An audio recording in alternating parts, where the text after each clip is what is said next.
Hey everyone, welcome to the Human Cloud Podcast, the spot where entrepreneurs, innovators, and yes, you corporate warriors come to drive the freelance economy forward. So today we have Brett Trainor.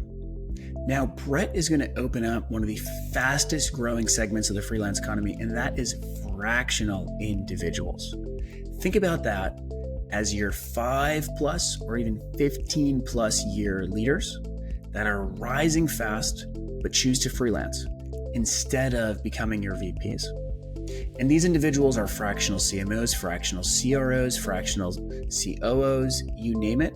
They are leaders that can not just execute, but run the strategy, run the teams that bring the execution. So with Brett, there's a couple of things I want you to listen for. And the first is just the common sense of why individuals are choosing to go fractional. Now, I feel like, and I'm give a little hint, I'm 30 years old. And so what I'm seeing online right now is a lot of my friends' parents saying, instead of the last 10 years of my career, I'm going to go fractional. And Brett is a perfect example of that. Now, what Brett brings up that every single one of you has to have a strategy for is when your best leaders leave, what happens next? And you're going to figure out why someone like Brett, instead of just saying, oh, they're gone, right? You're either a full-time employee or you're not. You're going to hear why every single one of your leaders needs to have a path to becoming fractional. And likewise, if you're on the industry side, you're going to learn why it's much easier now to help unlock freelance budgets because of these fractional individuals. So a couple of things I want you to listen for. The first is I want you to understand that fractional is leadership. These fractional individuals look no different than your existing VPs and directors and above in their swim lane. Second thing is I want you to hear for how he helped. He gets very, very, very tactical about what works well, what doesn't work well. And the exact example he gave was him building out the infrastructure and the process, and then even helping the full-time CRO. Last, I want you to hear for his ideal workflow. So when we think about, okay, I'm going to go hire a fractional leader, how do I do that? Hourly, monthly retainer, outcome-based? You're going to hear his exact workflow and how he works that. So sit back, enjoy, and then go drive some change. All right, Brett, thank you for hopping on, my man. Listen, you have an awesome podcast as well. This has been a blast. We've been able to meet only once, and I'm super pumped to have a longer meeting with you. The podcast is our way to justify being able to steal people like yours time on our end is the way that I think about it. And, I'm just going to start off with a funny question, which is someone like you, why in the world are you working fractional, loving the idea of fractional? What? Why? You could be making a lot of money as a VP somewhere else. Why in the world get into this thing called fractional?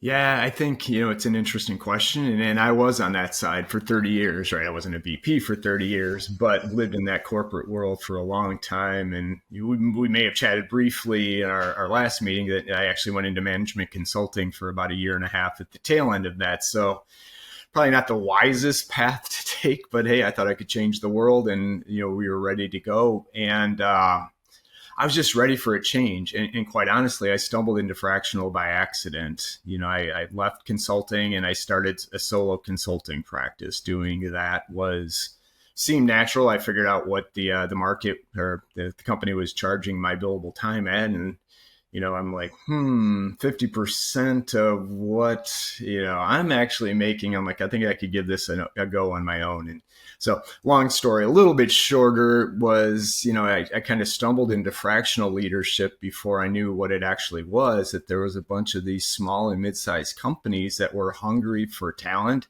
but didn't realize, I shouldn't say talent, but leadership and some experience that in the past they just couldn't hire because they couldn't afford to do it. And so it was kind of the perfect world. It gave me the flexibility. I've got kind of a short attention span. So if the fact I'm only working a day a week with the client on average, I can work with multiple clients, and it just, it was a perfect path for me. I love it. So let's now do sort of the journey to here. And first, I know we skipped, right? So first off, where are you sitting? Where are you from? Let's start with that. From currently, I'm just outside Chicago. I kind of grew up in the suburbs of Chicago, and and the life journey, right, if you will. I didn't even know. I was the first one in my family actually went to college, so I didn't even know what business was really when I started. And my wife cringes every time I say this, but my goal was, hey, go to college, and then I'm going to be a game warden because I can be outside patrolling the lakes, up in Wisconsin. It was just across the border. It sounded like a really good idea. But then the reality set in after my first job, and like, man, there's got to be more to this than this. Right? It wasn't a game warden, by the way, but it was working for a battery manufacturer, and that kind of started my journey through corporate America. So kind of eyes wide open or blinded. I don't know what the best way to think about that, but it's been an interesting journey for sure. And so for you listeners out there to listen for the Chicago accent, Brett, it's not a bad accent, but I can little words. I'm like, oh, there it is. There's the Chicago. What we're going to kind of skip to the end just in terms of how in the world do you live with the Chicago cold? Starting to ask myself that now. We had a really nice summer, right? It was gorgeous. We only had, I think, a couple days over 100 degrees where the rest of the country was cooking. So it was absolutely beautiful. But yeah, the winters can be tough. And, we made a deal with my youngest is now a senior in college that we keep the house here in Chicago until she graduated college. So she always had a place to come home to. It was comfortable. But you know what? She's less than 12 months away from that being a star. So we'll see. We'll talk a lot about going warm or figure something out because the beauty is you can work from anywhere. And so the options will be open. We just haven't made a decision on where we're going. Yes. You're going to go Florida, Arizona, California. Where are you thinking? My wife and her family, they're Floridians, and so it's probably predestined that it will end up down there somewhere. So you're going to Florida. I like Arizona. I like some of the other warmer, but it's one of these I'm not going to fight. So listen. So bring me into your world in terms of fractional. And I actually know I think we skipped. Give us a background on what you do right now, Brett. We totally skipped that at the beginning. Yeah, no, not a problem. And so if you check out my LinkedIn profile and, the Corporate Escapee, I kind of stumbled into this when I knew I was done with corporate and I just needed to get out, but I didn't know what the hell I was going to do. I kind of talked about going to consulting, then fractional. Some of the other things I've actually figured out is you can make some money opportunistically leveraging your experience, either through, reseller or selling services into your network. So it just became really opportunistic with where the opportunities lie. And so then I became on a mission of, man, I just didn't realize how unhappy I was in corporate until after I had left. And my wife, about a year after, started my own thing, still, growing pains, but she's like, man, what the hell was the matter with you? And she was referring back when I was in consulting still. And at the time, everything seemed fine, right? It was a good job. They absolutely paid you really well. The kids, the family, everything was doing well, but obviously something was not right within me. And so that was the biggest thing is, man, if I was like that and I'm a pretty easygoing guy, there's got to be a hell of a lot more of me's out there, right, in the workforce they're looking for something else. So I've made it my mission, one, to keep doing the fractional work, but how do I bring more people out of corporate with their experiences into this new, future of work, which I'm sure we'll get into. But yeah, that's what drew me to you is what you guys were talking about and where the future is going. So like I said, one at a time, my mission is 10,000. I think I've probably touched maybe 100. So I got some work to do, but we're getting there. I love it. And so you represent... okay, how is this? 5 years ago, I wouldn't be running into people like you. And what I mean by that is that 5 years ago, there was incredible freelancers out there, but they were very specialized. They generally weren't coming from a place of leadership prior. And so they generally were ICs. They usually sat within something creative and marketing related or software development, but not the project management side, more so the actual execution. Now, looking at you, MBA from Booth, right? BS in economics from Iowa State, significant corporate experience.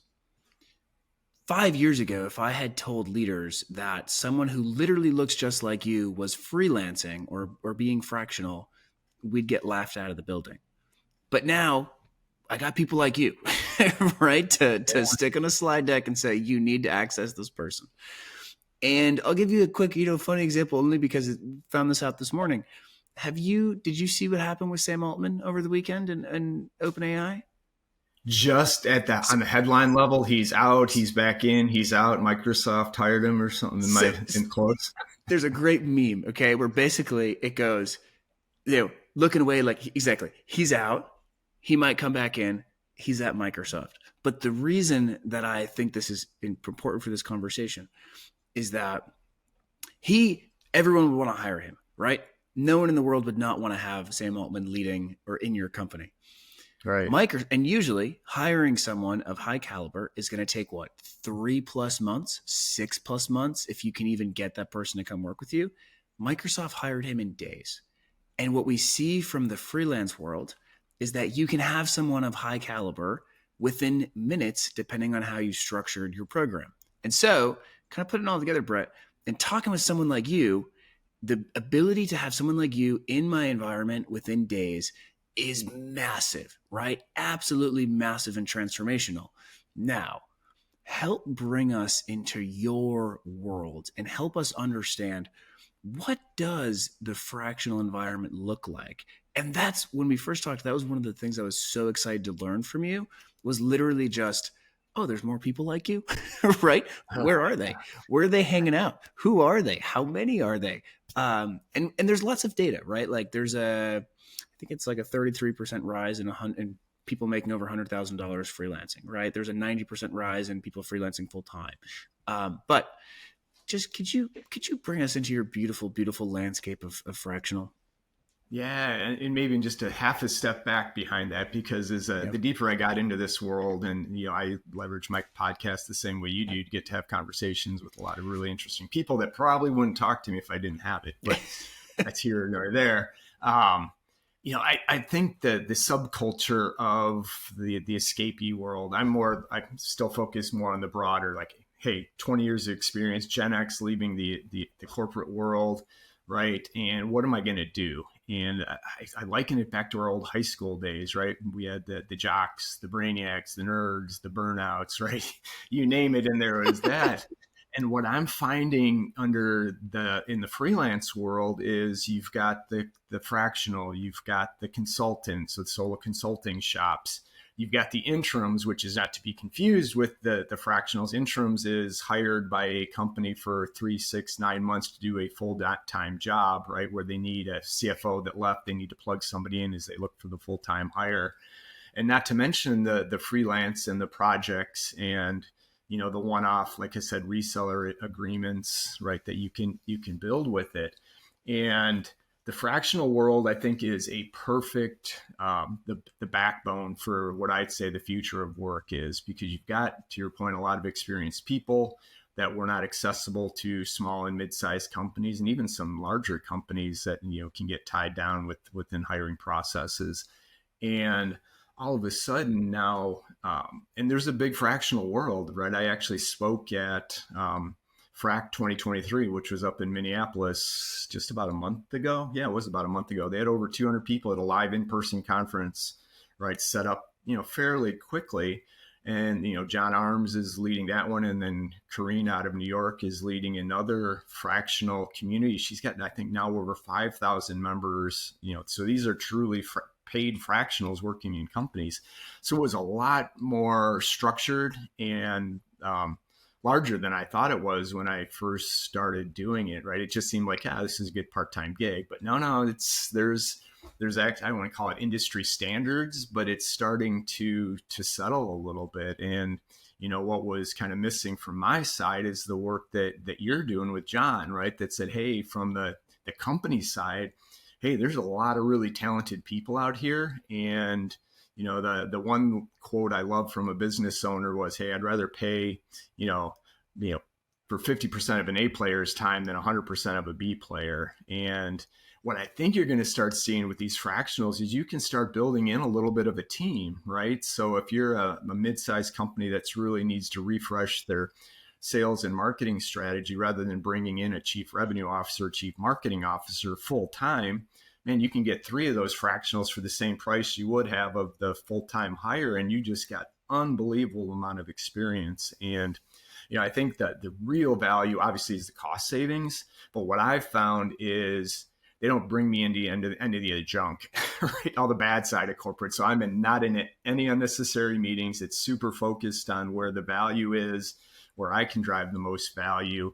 And I think both sides get it. I think the resistance at first was, how can I have, one of my leaders only be part-time? But when you think about all the work that your leaders actually do full-time, there's not that much difference when you're actually focused on what's driving the business forward. So I think, I'm starting to see it, and definitely curious from your side to see these businesses starting to adopt, right, these opportunities. I think the ones that do are going to move the ball much further, much quicker than some that are stuck in their old ways. So I'm not even sure I answered the question coming out of that. But. No, you led the path to a better one. So to kind of summarize what you were saying is, I think you pose an interesting thought, and that thought is fractional the backbone of the future of work. And you started by sort of with the segmentation, right? Of we have freelance, we have fractional, we have interim. And I mean, not to get too confusing, we have gig, we have contractor, we have open time, right? So many terms. And I'm still trying to figure out like, what is the one defining difference between this all? And I think the way that I kind of describe like what is different, because there's always been an external workforce, right? Tech has always been over half external forever. Most companies are over 30% external. But I think what's different about our worlds, I think it's that you have a direct relationship with the person themselves, not the agency or the whatever it is, the holding company above that. And I think when you have either a marketplace or a freelance contract relationship, I think that's the only difference, because freelancers can stay 10 plus years. We see there's actually higher retention of freelancers than there are full-time employees. But so for you, like, what do you think is actually uniquely different if someone was to say, okay, I'm looking at a contractor or fractional, is it the same thing? Should we just put it as the same thing? Is it different? Yeah. It's a good question. I think where it would be the difference that I would say is a lot of the freelancers up in, the past few years, which I 100% agree, it's been more marketing focused, has been more transactional. Where fractional, at least where the momentum and all the momentum is right now, they're actually a leadership position on your team, right? So it's more of it's even beyond a partnership. You're part of that organization now. And the way, it's funny, I was just thinking about this over the weekend, the different relationships. So as an employee of a company, and not all employers are poorly run or managed, but the vast majority, right, as an employee, they have control over you, right? They can dictate the time and what you're going to work on, where your priorities are. As a freelancer or a contractor, I think that's more of a transaction, right? Yes, I'm on my own, and the transaction is I'm going to do this work and you're going to pay me to do this, which is, hey, nothing wrong with that. But then I think the third one, which is a true partnership, becomes fractional, right? You're part of the team. It's more of we want the cliche of the win-win, but I think that's where it starts. I think it's how the relationship is versus, maybe what the title is, if that makes sense. Yeah. There's a leader named Adrian Tan. He's a fractional CMO, and he's actually out of Singapore. And so the way he puts it is, I'm pretty sure he has like multiple, and we're going to get into like, what does a fractional pipeline look like? But so he's got multiple fractional clients, and he'll do like Monday into that client's office. He'll be there all day. He'll do all his meetings and one-on-ones. Tuesday in that client's office, do all those one-on-ones, and he's guiding the strategy. And so as a, fractional CMO, he's guiding what the plan should look like. What are the OKRs? How do we make sure we're on track or not on track? Typical green, red, yellow, right? Really, what does a Right. leader do? They set the strategy and then they manage it from a green, red, yellow perspective. And if things go wrong, they take the responsibility. That's leadership. But so he's a really good case study. Maybe we'll talk about him later. So let's talk about, for you, what are some of the cool fractional opportunities that you've done? I would love to hear, like, what are the clients like? What was the work that got done? What are some of the outcomes? I'm so pumped to learn. Yeah, and I think it's funny that the hardcore fractionals may disagree a little bit with some of my definitions of it, but that's okay. I think, my approach going into these clients is always more teach to fish, right? And I tend to focus more on the under 5 million in revenue. I think the sweet spot's probably up to 25 million in revenue, where I would probably add the most value. Yep. But the way I approach it, and again, by accident, this was kind of discovered through, how this works. Cause again, I didn't know what fractional was helping kind of build out the infrastructure for these companies. Now, if you're moving into a larger company, then it's probably, maybe you're going to tweak or rebuild, but a lot of these smaller companies, they may not have had a sales leader or a full-time marketing leader before. So I viewed my role as, hey, how do we set up this infrastructure, right? What's important? What is the engagement model look like? In some cases, they understand what sales and marketing actually are and how they work together, but a lot of the time there's not a lot of processes in place. So how do we build that infrastructure and align that to where their goals are? And I think part two of what I've always looked for is, hey, let's get the infrastructure, but figure out what you really need. Do you need a hardcore, do you need the branding person right now? Do you have enough awareness in the organization, of your organization? Or are we at the lead standpoint where now we got to start developing some demand generation? And then once you develop it, who's going to handle these leads? What's that process? So it's really just setting up the infrastructure. And then part two, helping them find my replacement, right? Because one of the biggest things that I've found, and where I'm spending actually more of my time now, is helping these companies with these resources. And right, it's getting more and more complex with who do I hire? They think, like I said, I think I need a full-time chief revenue officer. Now, actually, I would recommend you hire a director of marketing that's got a good blend of brand and some demand generation, with more of a junior salesperson that can follow up on the leads. And then over time, then we can start to figure out where you need to add the full-time employees. Adding to that level of complexity, one of the things that I've started to do is recommend a team into a specific organization, right? So this one company, hey, 3% of the market knows who we are. It's a technology company, so we need to get the awareness out there. I think they only wanted to focus one product and hit or miss their entire number for the year. And again, they didn't have some of the technology in place. So I said, let's get a fractional chief marketing officer and then look at a product marketer, right, to help. Because we need somebody that can own a product, that's done it in a big company, that's kind of taken it from concept to say, all right, let's do all the work around this. You don't need the full company demand generation. You need this product because this is what's going to make or break your year. So all of a sudden you bundle those two folks together with a CRM, tactical person that can help build it.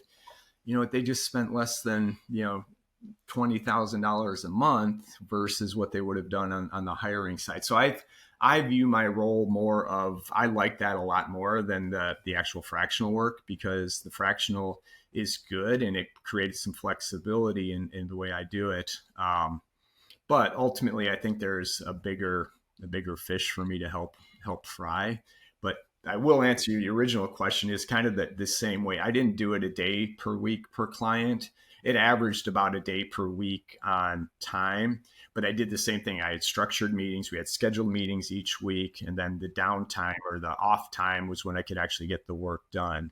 And what I found to be most beneficial is those weekly, obviously we had to have the weekly touch bases, but then every month recalibrate. So as we go into the next month, we were still aligned with what we were working on. And I think one of the things that business owners and or businesses should be aware of, at some point, it may run its course, right? I mean, the one thing I think my experience has given me in my younger days, I would have, I just rolled off of a fractional gig not too long ago, and I just wasn't the right resource for what they needed anymore. It needed to be more on the marketing and some of those other pieces that was better served. And so in my old days, I would have chased it. I'm like, I can do that. I absolutely can do that. But the value to being on the fractional side is, we get to pick and choose the engagements that we want to be a part of that fits the best with what we like to do and how we want to spend our time. So that was a mouthful.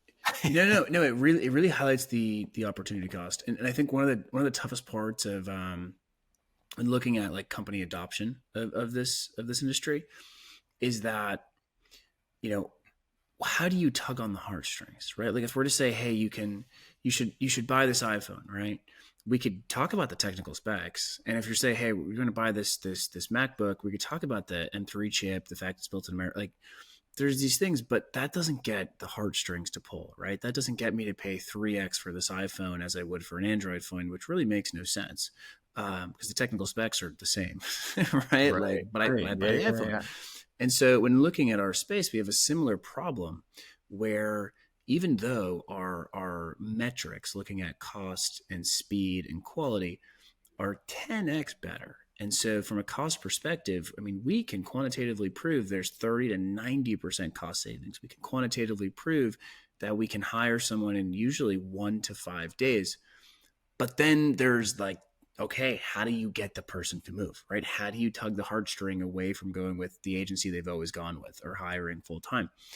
And part of what you just hit on is that opportunity cost and the fact that, what if you don't go with a freelancer? Well, you're now stuck with a 300 plus a year expense if it's not the right fit. And you probably won't know it's not the right fit because when you are a full-time employee, you're incented to keep your job, right? You're paying for your kids' education. So whereas someone like you would say, listen, I love working with you, but you're better off having this person because not to get, very, very selfishly, you want that person's referral. And so they're going to refer you if you treat them right. So if you say, hey, there's this marketing person that's a better fit, they're not going to go, F you, Brett, you were terrible. They're going to go, oh my God, Brett, you just saved us so much money and you put us first, right? So selfishly, the incentives are aligned in a freelance economy in a way that is so much better for the client, but then also you. So what would you say? Let's try to hit the spike on the bad part about this. And you could say there's none, but I doubt it. What are the bad things about the fractional economy? Yeah, I just want to tie off on what you said with the heartstrings. I think the underappreciated, and you mentioned it, was the risk, right? You can really minimize risk by going down a fractional path versus hiring somebody full time. Because you're right, you're probably 6 months. It's an 18-month mistake, and depending on the size of your company, it could sink you, right? At the time you realize you made the mistake, you have to go hire. And I think the risk of not knowing what you need, right?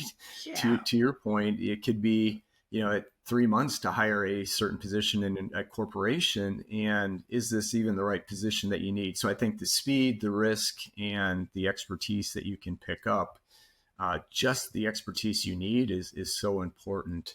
So I think that the downside, I would say you want the downside from my perspective or from the company perspective? I want it from you. You. Like what? Because to me, it's very clear when looking at why you would do this, right? I assume you make more money doing this just based off the data. You have control. You're able to say things like, maybe next year our family will move to Florida, and there's no hesitation in your voice, right? Like in talking with my old boss at the large company I worked with prior, she was like, we really want to move here, but is the company going to pull us back? Right. And so like, you don't have that. So the benefits are very, very, very, very clear. But it's not all sunshine and roses, So what, in your eyes, what are some of the bad things about this? Yeah, I don't know if I go as far as bad, but the potential negatives, and I warn people, go into this with eyes wide open, right? Because the paycheck and the benefits are consistent every month. As long as you don't get laid off, you know what you're going to get. And most people, that floor, so I look at it that way. The floor is set in corporate.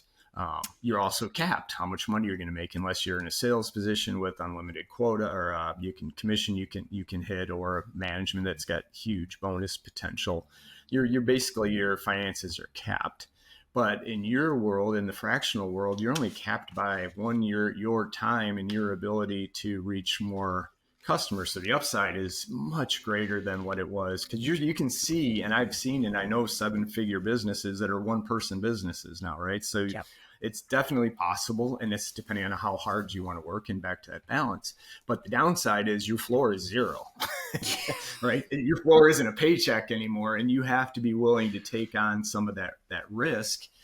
Again, I call it risk only as hard as you're willing to work, because the opportunities are there. And there's just not a lot of people asking for these opportunities. So in the short term, it's a big win just by doing, versus, that old adage, can or will. I was like, I could do fractional. I do have the experience. I can. Yeah, you can, but will you? And the people that are will yous right now are the ones that are finding these opportunities. And most of it comes through your network. I can give you one little hack that I found that's actually worked well for fractional is, when a company's got a job posting for a certain position that fits your background, I'll message or email the CEO of that company and say, hey, are you interested in doing this on a fractional or part-time basis? Are you sold on making this a full-time equivalent? And shocking, you probably get 50% response. 50% of them are going to be dead set on doing a full-time. This is what they want to do. But again, we just laid out why they should consider a non-full-time option, right? The risk, the cost, and all that good stuff. So I think that's the biggest risk, is you got to bet on yourself. I think the other thing that people underappreciate is, how do I manage my time? It sounds silly, but coming from corporate, where probably 70 or 80% of every day is kind of set for you based on meetings or deliverables that you have to provide, all of a sudden you own the deliverables, you own the calendar, you own the schedule, you own the to-do list. And I found, most people thrive in that, but there's people that's just not comfortable. And so, this would not be a good environment for them. So I'm putting a little sticky note, Brett. So reaching out directly to the CEO of a job post and saying, hey, good role. Have you thought about fractional? You would say that's around a 50% hit rate of them being open to it? At least accepting the LinkedIn request, and then 50% saying curious, but most of them are full-time equivalent. And again, that was a small sample size. So I would love to do this at a much larger rate. It was just literally so this was, I'll call this my phase when I was seriously looking at, what do I call myself from fractional, right? Because I do more than just chief revenue officer. I like the idea of chief of staff, right? Be helping CEOs manage their strategic priorities, but that role is half defined as managing the CEO's calendar. So I had to make sure what you was, this was a strategic position, not a administrative position. And just as I saw those I had a LinkedIn job alert that anytime a CSO position popped up, that's what I was going to do, is see if I can connect with the CEO. If I connected with them, then I'd ask them if they were open to fractional. Like I said, that was a short sample size, but it works. The other trick, as we're talking about just how to connect with people, this is my other LinkedIn hack. If you hear somebody on a podcast, I've got, I would say, 98% success rate of connecting with guests on any podcast just by saying, hey, I heard you on a podcast. Love the work that you did. Even if you're not asking for any more, very, very few don't accept the request. And then if you try to engage, I would say probably 50% of them actually engage at some point. So just little side tip that, it's worked well for me. It's kind of crazy. Again, it's back to the doers and the non-doers, and just doing it sometimes is half the battle. It no, it hits on it's funny. I can tell you're good at sales as part of it, you know. Most I mean, this is one of the creative tensions is that most good, and this is, I wonder if we can ever get to a place, I hope we can as an industry, but you know who I actually most admire is the, what was Thomas Edison's company called again? Do you remember? I have no idea. So I mostly admire the engineers that have zero level of abstraction, zero level of politics, zero level of caring about climbing the ladder. All they care about is whatever technical challenge they're working on. I admire them so much, right? Like that is to me, Oh I'm like, yeah. that is, boy, do I admire them. Now, where I'm worried is that full time work is actually pretty good for people like that, right? They never have to worry about where's my next paycheck coming from. They never have to worry about healthcare, anything like that. All they have to worry about is that they're making progress in what they're working on, right? I hope we can get to that point as a freelance economy. We're definitely not there, right? We're not even close. And I don't know if we'll ever get there, but I hope we can. I hope we can. Now, let's get into where you think these fractional folks are getting work. And the reason I ask, so in people listening to this podcast, there's three segments. There's corporate leaders that are scaling their freelance workforces. There's industry leaders, so these are the platform founders. These are the industry solutions, and then there's the people like you, which are the fractional folks themselves. Now, the last two buckets, the folks leading platforms and the fractional individuals like you, they are always wondering where does the next, or where should we be trying to fish? And there's massive creative tension in that our marketplace is the right place for me to fish. And what I always tell the individuals are the marketplaces are built just to find you work. And so if you don't like them, it's because they're not doing a good job at finding you work, not because the incentives aren't in the right place. But so where do you think fractional folks, and not even where do you think, where are you seeing fractional folks finding work? Is it on marketplaces? Is it on LinkedIn? Where are they finding work? Yeah. Before I answer, I just want to Yeah. chat just briefly about what you said with the being able to focus, which historically I would agree, but with, layoffs and, Forbes has got a layoff tracker now. And I don't know when the last time you had to find a new job, but, one of the taglines I use, it's easier to find your first customer than it is your next job, right? These guys are sending out 200 Oh yeah. filling out 200 applications a week, and maybe they Yeah. interview 4 people and just trying to find what that full time. So whether you like the idea of selling or not, there's part of it that you're gonna have to be doing that. And I joke Yeah. that sales finally caught up to me because I was never the used car, right? I take the man. I'm a problem solver. This is the problem I solve. And if you have this problem, here's the cost to solve this problem. It's just a simple reframing. But even I can get some of the introverts or the heads down, I don't want to sell type to think differently about it. And I think where the opportunity lies, yes, marketplace, but marketplace can be competitive, right? What I've found, and let's call it the least friction or the path of least resistance, is into these small and mid-sized companies. So the 2 million to 25 million in revenue, right? They have the problem. They've obviously got a product that works because they've gotten over that, the $1 million threshold, need help scaling it to that next level, but have no idea how to do it. And so as a fractional, me going into those types of companies or into those worlds or networking to say, hey, who's open to fractional type work, is, when I get to that meeting with the CEO or whoever may be hiring within that world, it's me against do nothing, right? Those are the two scenarios. Either they're going to hire me or they're going to do nothing, because it's not like there's 5 or 6 other people they're looking at or thinking about bringing in. This is something that's new to them. And I'd like to take my chances every time with me selling do nothing, right, as those two options. I'm also seeing, obviously the startup world, right, can be fluid, and the lack of money that's going into investments right now.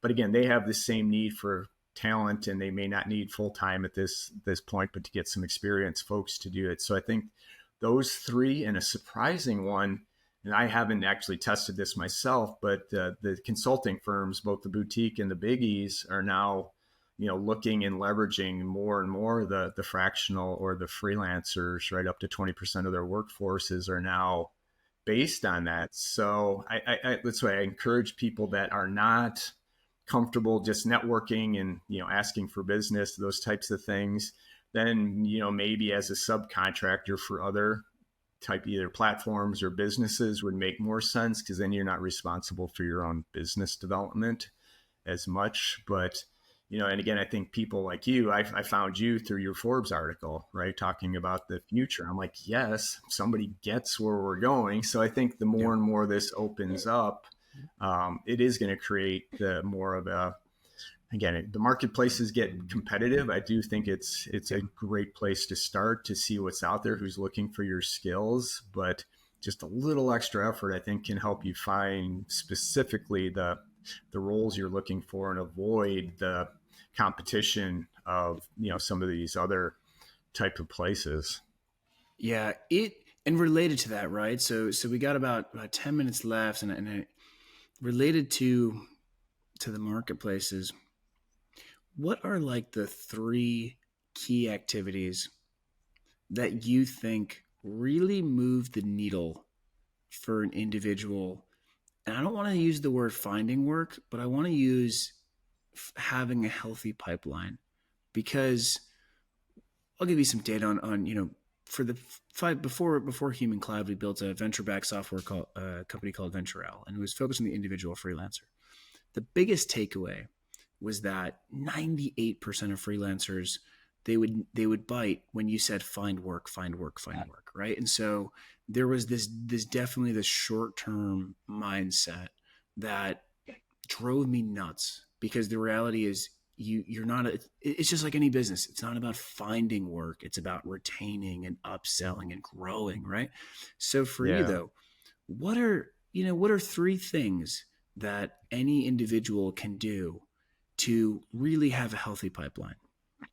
Yeah, I think the first one is you have to be willing to network, right? And again, don't go out just give me, but is there something that I can do in return, right? Because again, at least the folks I work with have, 10, 20, 30 years of experience. So they have some experience, but their networking in the past was probably more related to job searches or opportunities that may be coming up, or if they're in sales, maybe it's, hey, how do I get into this type of company?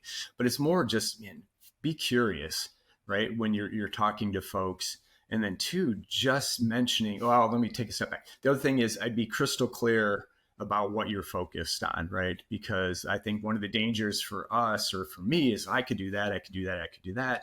Well, if I'm meeting you, Matthew, for the first time, and I tell you all those things I can do, you're going to meet somebody 2 days from now, and you're not going to remember what I do, because it was kind of a little bit of everything. There might be something of interest.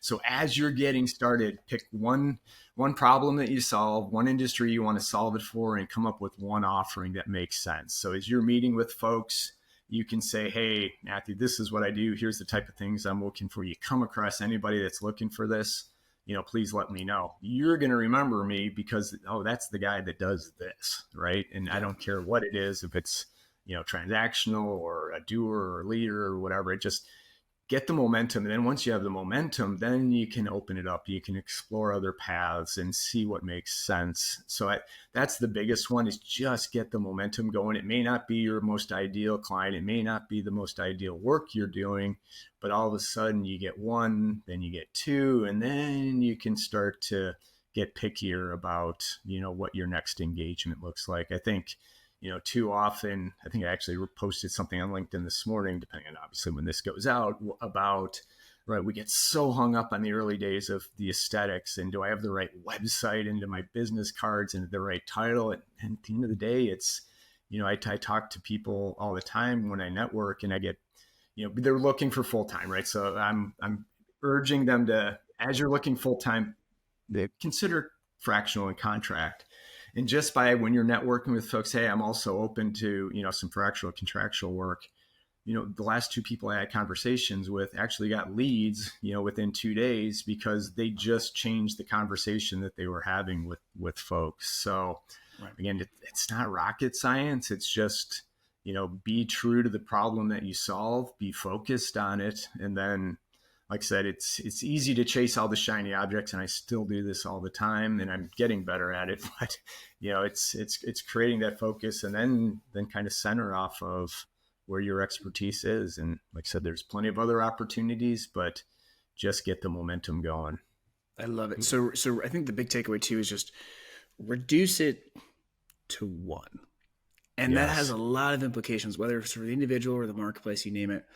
The last thing someone at our level wants is to hear a bunch of things, because we really only remember one. And I swear, Brett, the older and more experienced we get, the more we're just like, our attention span gets tinier and tinier and tinier. Oh, for sure. Right? Like I miss when I'd be able to listen to someone talk and say like more than 3 things. But now I'm like, okay, what's the one thing I can take away? What's the one thing I can take away? And that's it. So listen, so last question for you. And that is, to be honest, Brett, I'm just going to give you 2 minutes. Whatever you think our listeners should hear. I'm not even going to give you a question. I'm just going to give you an open prompt, and maybe it's me being lazy, and but I just think someone like you, for those listeners out there, the fact that someone like you is prioritizing this space is massive. The fact that someone like you is prioritizing a fractional journey over being a VP is such a loss for those that only prioritize having full-time leaders, and such a win for those that can be creative and flexible. And so I just literally want to give you 2 minutes. You can say, where you hope the space goes. You can say the biggest challenge. Literally over to you, Brett. 2 minutes. I'm just going to sit back and not say anything. No, I love it. I appreciate that, because, I will get on my soapbox. First one is, I think you're right, from leadership, from a corporation standpoint, it's going to hit a crossroads here pretty quick, because you've got, I joke about the boomers, but they're starting to retire, right, age out. You've got GenX, which 42 to 59, somewhere in that age group, right? So we've grown up through 3 transformations within the B2B space, through technologies, et cetera, leading. If you get more people like me, and there are more and more people like me that are going to exit, who's going to take over the leadership roles, right? That if you're only in the 30s, there's definitely some talented leaders in there, but just the gap that it's going to create from a leadership perspective is going to be huge. That's one, from the corporate. And 2, I think on a more macro level, this is absolutely the future of work, in the sense that, I spent a lot of time, trying to go through digital transformation with B2B companies and say, look, man, if you were built before the year 2000, your company's not built to sell or engage with customers today. You're super siloed with operating budgets. If you're in corporate listening to this, you get it. Sales has got an operating budget, marketing's got one, technology's got one, and try to get everybody to align to work on one thing. Yeah, forget about it. And so where I think the future, and you guys are kind of leading this, or reporting on, or driving it, however you want to do it, is we're going to move away from a hierarchy and move more into an ecosystem. And businesses need certain specialties, and I don't want to pay for all the other crap, right? I don't want to have to do overhead. I don't want to do benefits. I don't want to do all these things. I need somebody that's really good at HubSpot X, Y, and Z, right? And maybe need it for 6 months, 12 months, whatever it is. But all of a sudden, you've got an ecosystem of specialists that you need specifically for your business in order to drive it. And I just don't think the world is necessarily set up.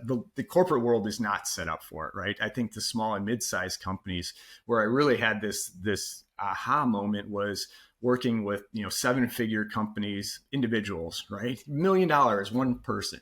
Then I work with a small business that's at 2.5, 3 million in revenue. They got 22 employees. I'm like, what do you need 22 employees for? It's just the inefficiencies are unbelievable. And so how do we build the right scalable organization of the future?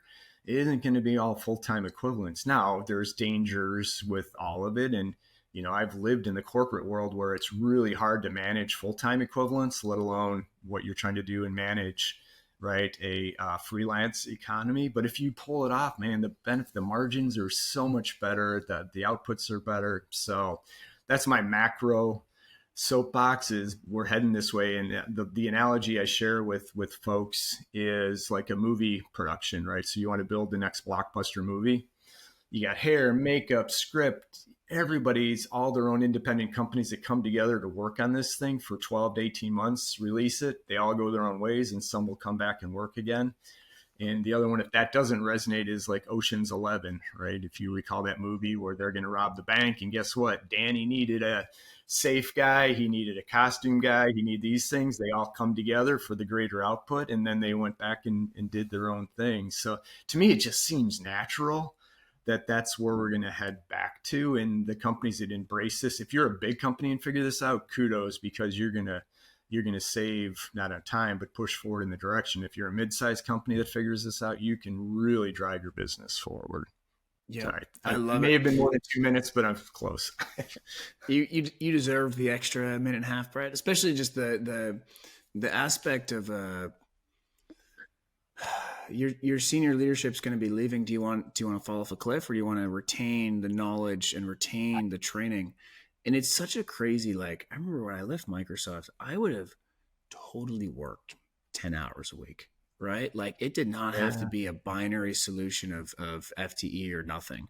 I would have totally done 20 hours a week, 10 hours a week, worked on a fractional basis, and they would have been much better suited, because the reality is the last, whatever it was, 4 weeks that I said, okay, we're going to onboard, whatever it's called.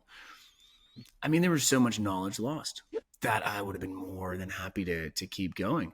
So it's that, that's an angle of you're going to lose your senior leadership, and do you want to fall off a cliff, or do you want to keep going? I love it. So listen, you got 2 questions, you got fun questions. You pick which one you want to answer first. First one's going to be favorite book. Second one's going to be favorite animal and why. Oh man, favorite book. The one thing I've done since I started this podcast was I probably had 50 different authors on it now, so I've got a ton. I think for the business that we're in right now, Who Not How is probably my go-to book. And it's Dan Sullivan and Ben Hardy.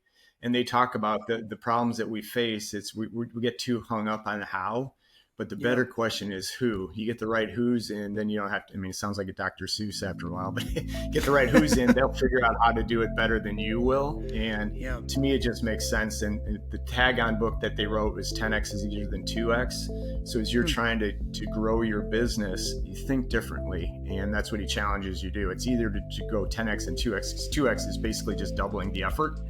Where 10X, it makes you reconsider the way you do it. And I probably have other books that I could add to it, but those 2, I think, from this podcast makes the most sense. And I'm sorry, what was the second question? Favorite animal and why? Favorite animal. I don't know. The dolphin always appealed to me. They're pretty smart, but they're playful, right? They don't seem to have a care in the world as they're floating around in the water out there, but they still get shit done. So that, the person up before you said dog. I think like 60% of people say dog. I totally would say dog, but dolphin is it's unique, Brett. It's unique. Don't you think they look carefree as they're just floating around in the Gulf or the ocean? They're extremely smart. Yeah, and they're extremely smart. No, I hear you. So listen, Brett, where can our listeners find you? I think the best way is LinkedIn. That's the core of my business. That's where I handle most of the interactions. Or you can go to bretttrainor.com. There's 3 T's in the middle there, and it's got more information. Happy to connect with anybody that has questions. Like I said, I'm open to the network, and like I said, I'm not shy about sharing opinions. So happy to connect. I love it. Brett, thank you so much for hopping on.